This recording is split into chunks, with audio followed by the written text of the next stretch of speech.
abonne-toi à MySports. Kenins avec Paris. Paris dans le slot, la reprise est goal. Et c'est l'ouverture du score pour le Lausanne Hockey Club. 1 minute et 53 secondes de jeu seulement. Un jour qui s'est fait prendre dans la ligne bleue adverse. Un puck qui a été pas très bien maîtrisé. Kenins qui sortait du banc, lui, avec beaucoup de vitesse, a réussi à contre-attaquer rapidement. Donc on a pris la défense à contre-pied, si on veut. Et la remise de Paris devant la cage était belle, bien dosée. C'est Millet, visiblement. Ouais, Andy Millet.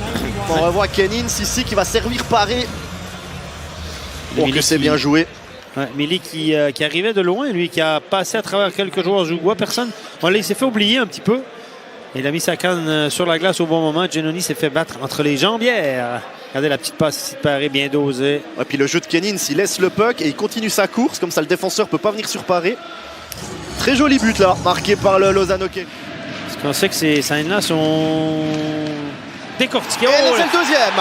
Engagement, tir et goal de la part du LHC.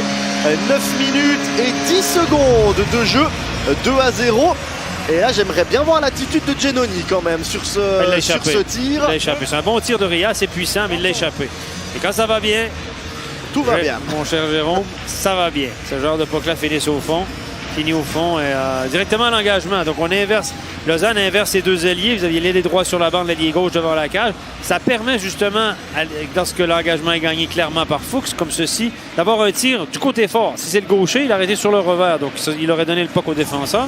Mais là, comme c'est le droitier, il peut tirer directement. Beaucoup d'équipes jouent comme ça maintenant. Et le puck a été échappé par Giannoni. Frick, Berchi. Pour Jäger qui va se présenter tout seul, le tir de Jäger et c'est 3-0.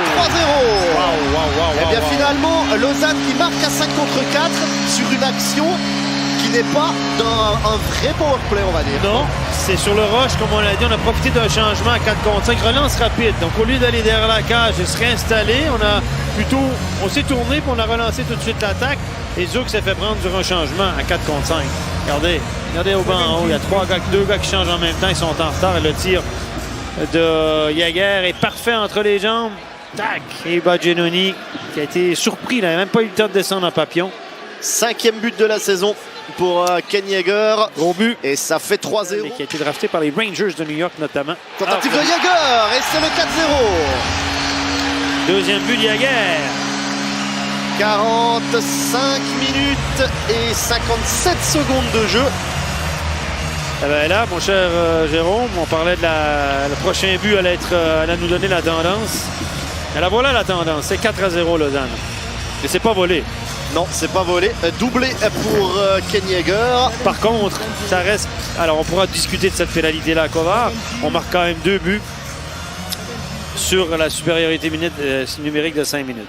Alors, Kovar, pour être clair, Kovar méritait 2 minutes, parce qu'il a quand même frappé le gardien. Mais je crois pas qu'il méritait 5.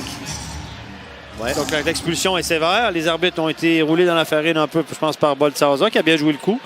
Est-ce qu'il sera pénalisé pour un embellissement?